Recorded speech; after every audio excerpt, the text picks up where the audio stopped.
There are things said in marriage that cannot be unsaid. Not because the person who said them is beyond redemption, but because words, once released into the space between two people, do not simply disappear. They live in the room. They live in the body of the person who received them. They become part of the architecture of the relationship, invisible load-bearing walls that neither person talks about, but both work around every single day for years. Joyce Harmon had said such a word, not in anger, not in a moment of cruelty, but in exhaustion, in the particular, deep exhaustion of a woman who had been holding everything together alone for so long that when she finally put the weight down, she put it down on the one person who was standing closest to her. She had said it 18 months ago. She had never forgiven herself for it. What nobody knew, not her children, not her friends, not the Family Feud production team, was that her husband Earl had never forgotten it either, and on the afternoon they came to play a game show together.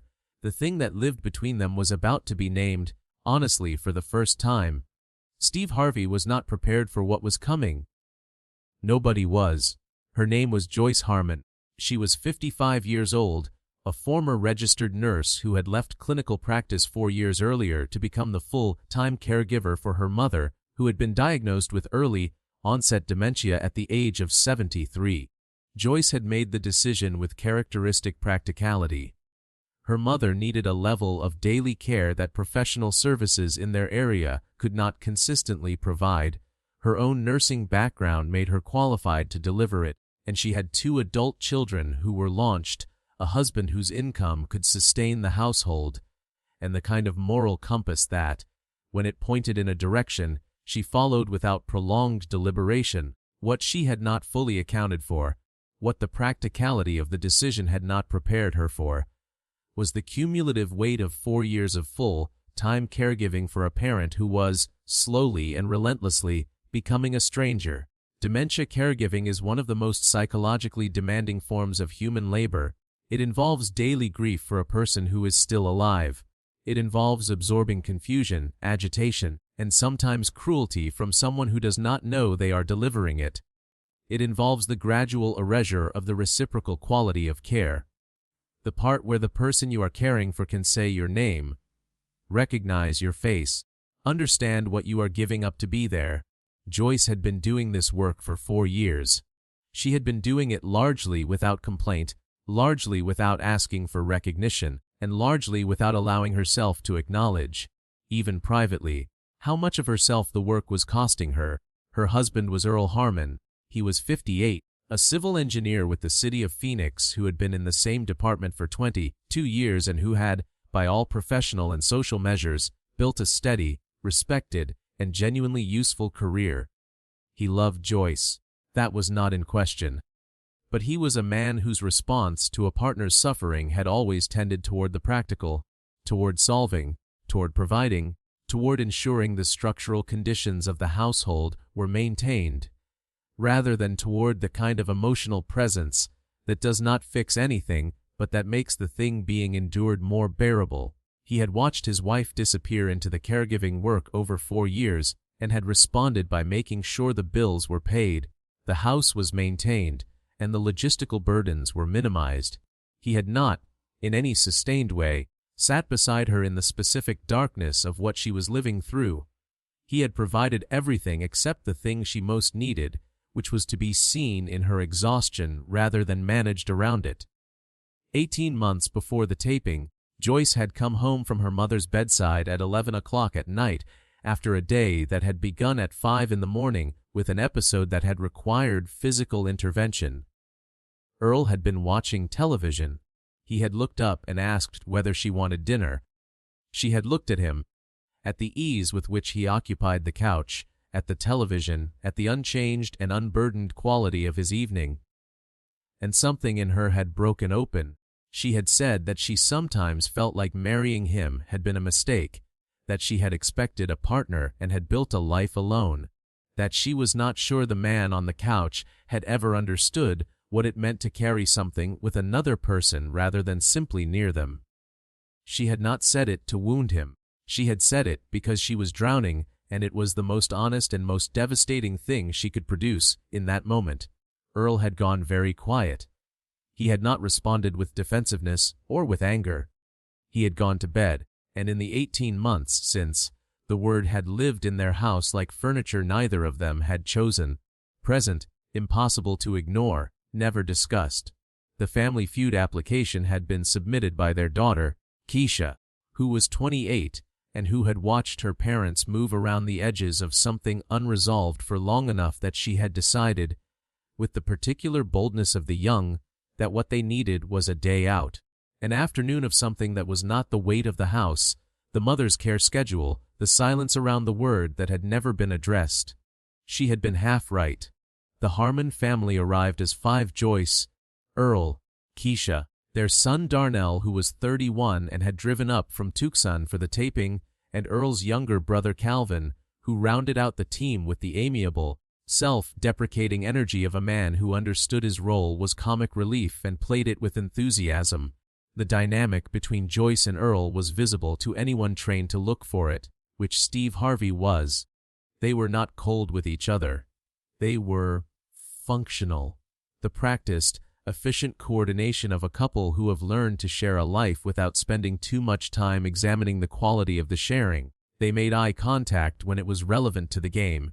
They did not reach for each other during the warm-up. They laughed at Calvin's wrong answers.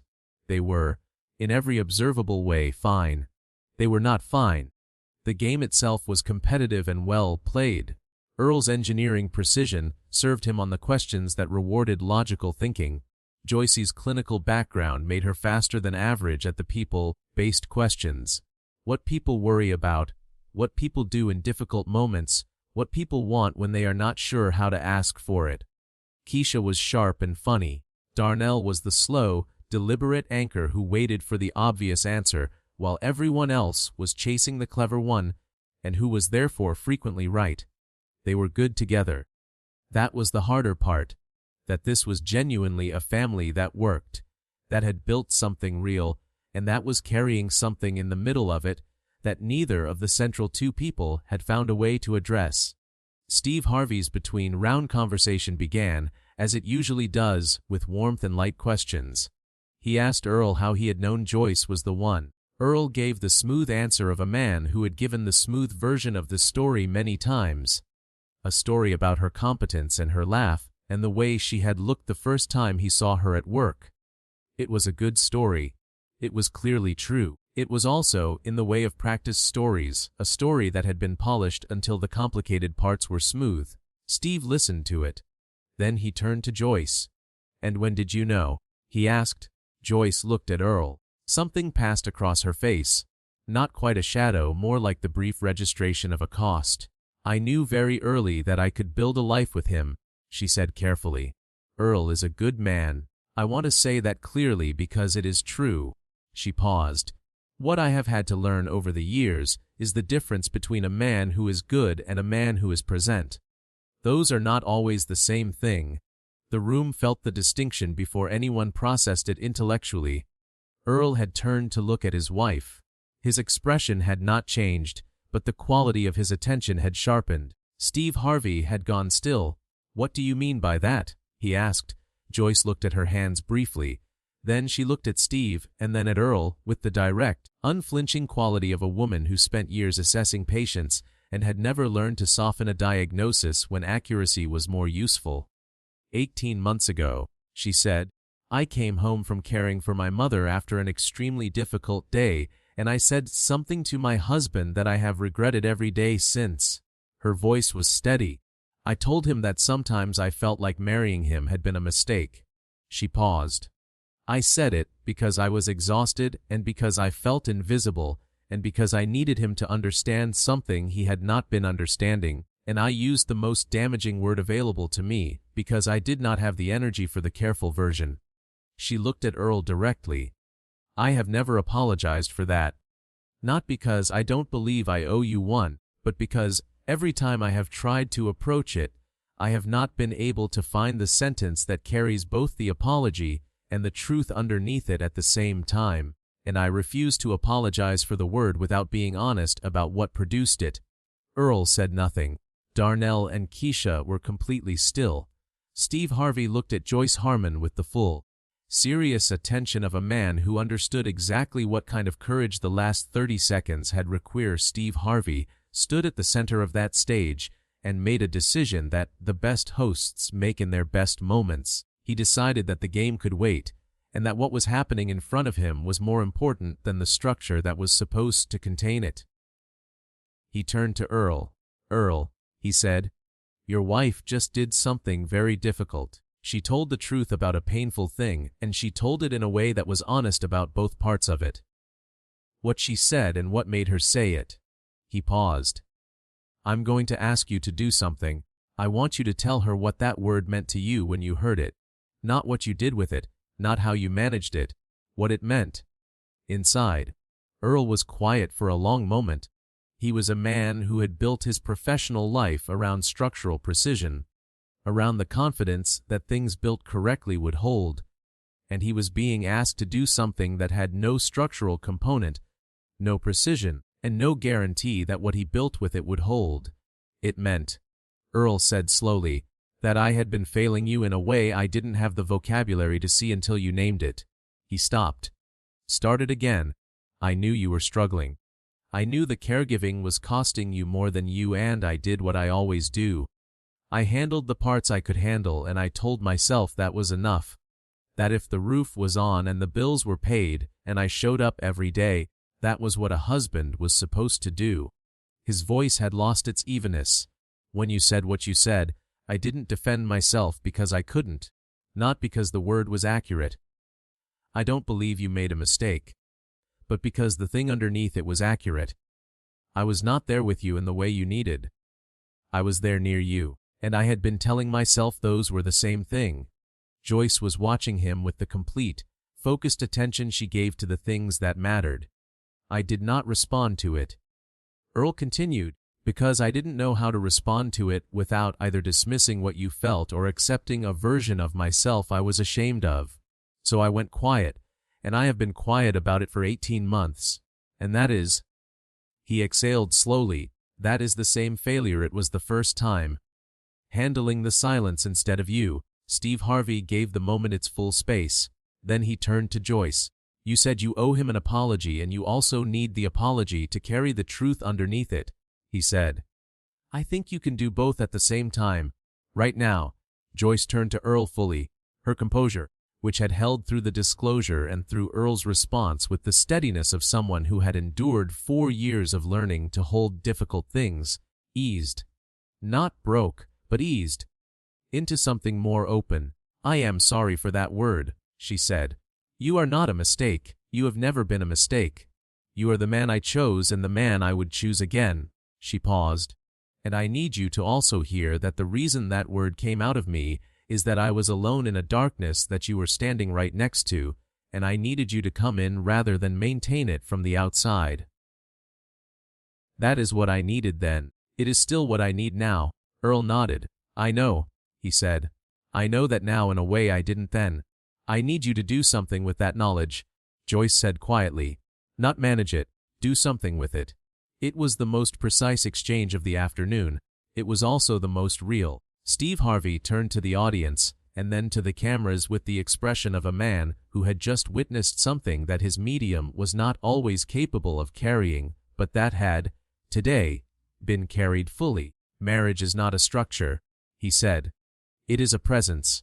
It is the decision made daily to be in the room with the person you love, not near the room, not managing the room from the hallway, in it. With them, in whatever they are living through." He looked at Earl directly one last time. "Your wife has been in a room that very few people could endure with the grace she has brought to it. The question is not whether you love her. Clearly you do. The question is whether you are willing to come fully into the room. That is the only question that matters from here." The Harmon family completed the game. Joyce played the fast money round with the focused economy of a woman who had just expended a great deal of emotional precision and had a precise amount remaining, enough to answer 5 questions accurately and quickly, and then step back from the podium with the composure intact. They won a prize. It was noted and appreciated and was, by any honest measure, the least significant thing that happened that afternoon. What followed in the weeks and months after the episode aired was shaped, more than anything, by the specific nature of what had been said on that stage. This was not a story about betrayal or financial deception or years of deliberate cruelty. It was a story about exhaustion and about the particular way that love can be present in a marriage while presence itself is absent. The way that a good man can be, simultaneously, genuinely devoted and genuinely unavailable, and how that gap, sustained across years of compound stress, produces the kind of words that cannot be taken back, but can, under certain conditions, be understood. That nuance was what made the episode spread through the communities it reached. Caregiver support networks shared the clip extensively, not as an example of marital dysfunction, but as an articulation of caregiver isolation, the specific and clinically documented experience of the person providing unpaid, intensive care, feeling fundamentally unseen by the partner who is nominally present in the household. Several dementia caregiver advocacy organizations cited the exchange in their public communications as an example of what happens when caregiver burnout is not named, supported, or addressed within the marriage itself. The phrase Steve Harvey had used, "in the room, not near the room," was quoted in contexts well beyond the episode. It appeared in a published essay on emotional availability in long-term partnerships. It was cited in a sermon at a church in Atlanta. It was the subject of a thread in a mental health forum for spousal caregivers that ran to several hundred responses, most of which were variations of "Sime. I have been trying to explain this to my partner for years, and this is the sentence I was missing." Joyce gave a single interview several months after the broadcast. She was, as always, direct. "I did not go on that stage planning to discuss any of this," she said. "I went because my daughter wanted a good day for our family. And what happened was, in the end, a good day for our family, just not the kind she had in mind." She paused. What Earl and I said to each other on that stage, we had not been able to say in 18 months in our own house. That is not unusual. There are things that require a different room. I am glad the room existed. She and Earl had begun attending couples therapy, which she described as useful in the specific way of a process that is difficult and necessary rather than comfortable and optional. She had also, for the first time in 4 years, joined a support group for dementia caregivers, a step she had resisted for reasons she now described, with the self-awareness of a former clinician, as a combination of professional pride and the particular isolation that makes isolated people resist the very remedy for their isolation. Earl had taken 2 weeks of leave from his department in the month following the episode. He had spent a portion of that time at his mother-in-law's bedside, not as additional caregiving labor, but as the thing Joyce had asked him to do, to come into the room. To be present with what she had been present with, long enough to understand its specific weight rather than its general outline. He had returned to work changed in the quiet but unmistakable way of a person who has encountered something they cannot unknow. Keisha, whose application had generated the afternoon, said in a conversation with a friend that was later shared publicly, "I wanted my parents to have a good day. What they had was an honest day. I think that was better, actually. I think they needed it more." Darnell, the older sibling who had driven up from Tucson, said less and meant it. He sent his mother a card the week after the episode aired that said, "You have been the strongest person in every room you've been in for as long as I can remember. I'm glad somebody finally said it on television." Joyce kept the card beside the one from Keisha, and the two of them together constituted a form of recognition that no prize amount could have produced. Steve Harvey referenced the Harmon episode in a longer reflection he gave at a healthcare gala several months later, where he was receiving an award for contributions to family wellness through media. He spoke about Joyce specifically, without naming her. "I have met a lot of caregivers in my work," he said. "Not just on my show, in my life, in my community, in the people I grew up around. And the thing that is consistent about them, the thing that I have never stopped noticing, is how rarely they are asked how they are doing in a way that leaves room for an honest answer. We ask caregivers how the person they care for is doing. We do not ask how they are doing, and the cost of that omission accumulates in ways that eventually produce moments like the one I witnessed on my stage." He paused. The woman I am thinking of did not call her husband a mistake because she did not love him. She called him a mistake because she needed someone to hear the full sound of what she was carrying, and it was the loudest word she had left. He looked at the room. That is what exhaustion sounds like when it finally speaks. We should be listening for it long before it gets that loud. Joyce Harmon's mother passed away 14 months after the episode aired, in the way of dementia. Gradually, and then completely, and with Joyce at her bedside, the 4 years of care had not been for nothing. They had been, in the fullest sense of the word, everything. And Joyce had given them without reservation, and at a cost that she now, for the first time, had a partner who was in the room to understand. She returned to nursing the following spring, not to the clinical pace of her earlier career, but to a role in a palliative care unit that drew directly on the 4 years she had just lived through. She was, by every account, exceptional at it. She understood what the families in those rooms were carrying in a way that no amount of clinical training alone could have produced. The words she had said 18 months before the taping were not erased.